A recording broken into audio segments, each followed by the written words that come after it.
Dear students, आज का हमारा टॉपिक है latest trends in public debt in India. हमने लास्ट लेक्चर में कंपोनेंट्स देखे थे। अब हम बात करते हैं कि बिफोर इंडिपेंडेंस से लेकर अब तक पब्लिक डेट में कौन कौन से ट्रेंड्स किस तरह से हम वन बाय वन इसको स्टडी करेंगे। पब्लिक डेट बिफोर इंडिपेंडेंस, आज़ादी से पहले, जैसे कि हम सभी जानते हैं कि it originated when east India company established in India. East India company के आने के बाद ही जब वो रूल करने लगी भारत को, तब सार्वजनिक ऋण के बहाने उसने बहुत सारा पैसा डेब्ट के तौर पे दिखाया। और वी हैव, बिकॉज वो ब्रिटिश गवर्नमेंट को, पहले तो ईस्ट इंडिया कंपनी, उसके बाद ब्रिटिश गवर्नमेंट को वो जो अमाउंट था वो हैवी अमाउंट था, जो हमारे रिसोर्सेज पे बहुत भारी पड़ता था।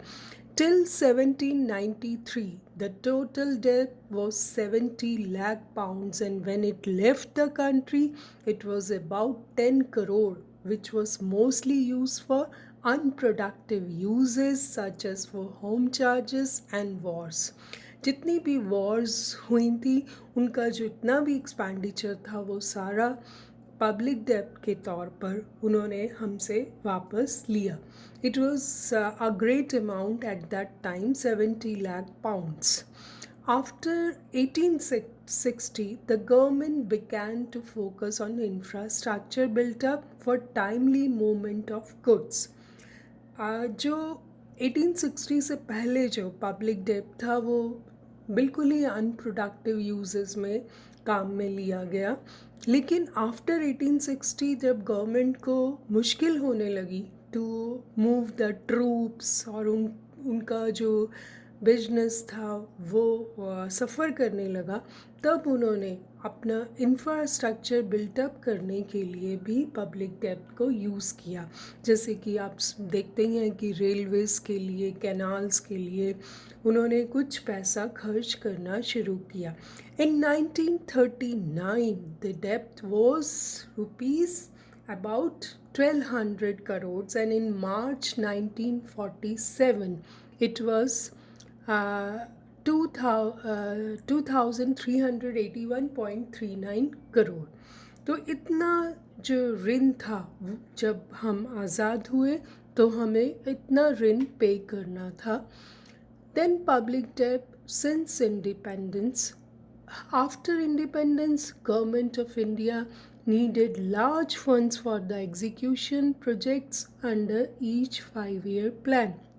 हमें अपना इंफ्रास्ट्रक्चर डेवलप करना था, बहुत सारे प्रोग्राम्स चालू करने थे, तो we need a heavy amount of public debt consistently and considerably from independence.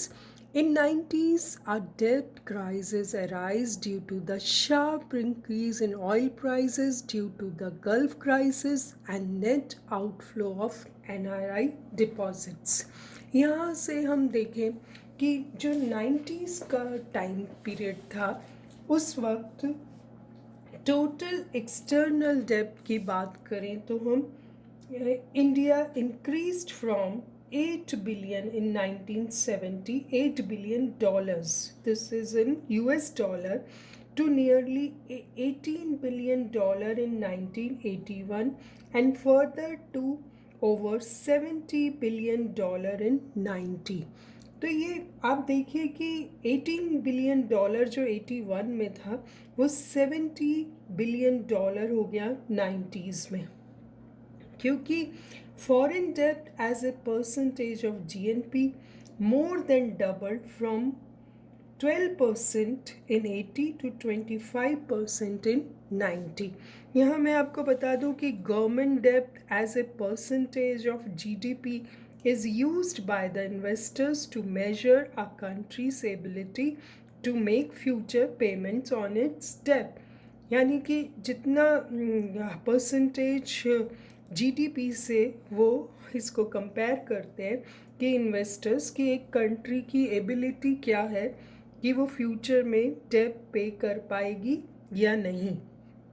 So, the investors, these people, they compare government debt as a percentage of its GDP. ये एक measuring rod की तरह काम करती है. दूसरा जो यूज़ होता है वो होता है debt service ratio.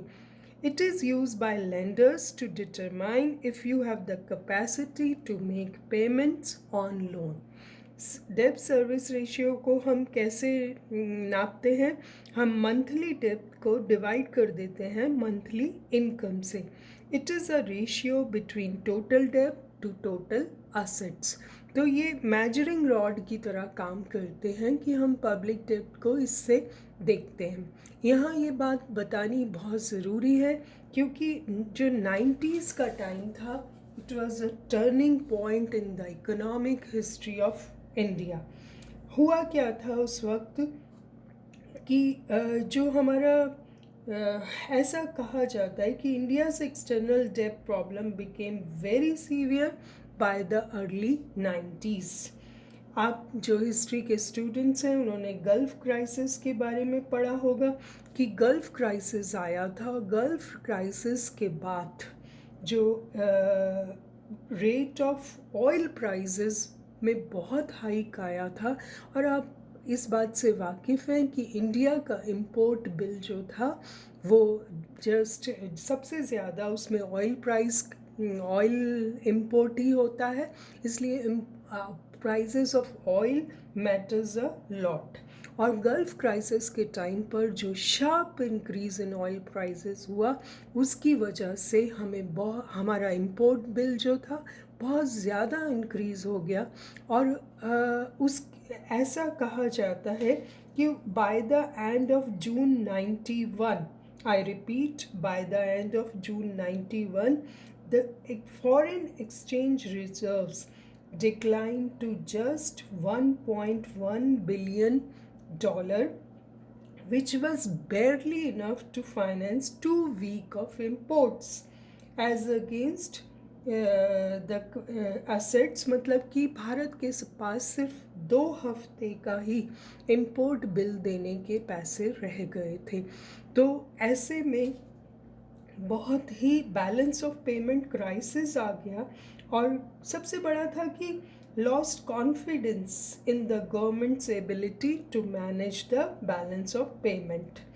For the first time in India's history, a default on payments had become a serious possibility in June 91.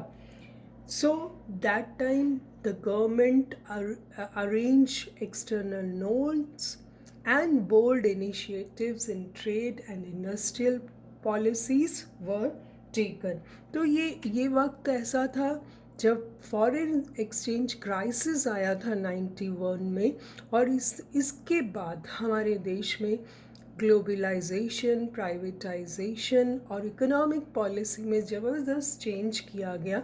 आपको याद होगा 1991 की इंडस्ट्रियल पॉलिसी हमने इंडियन इकोनॉमिक्स में पढ़ी है.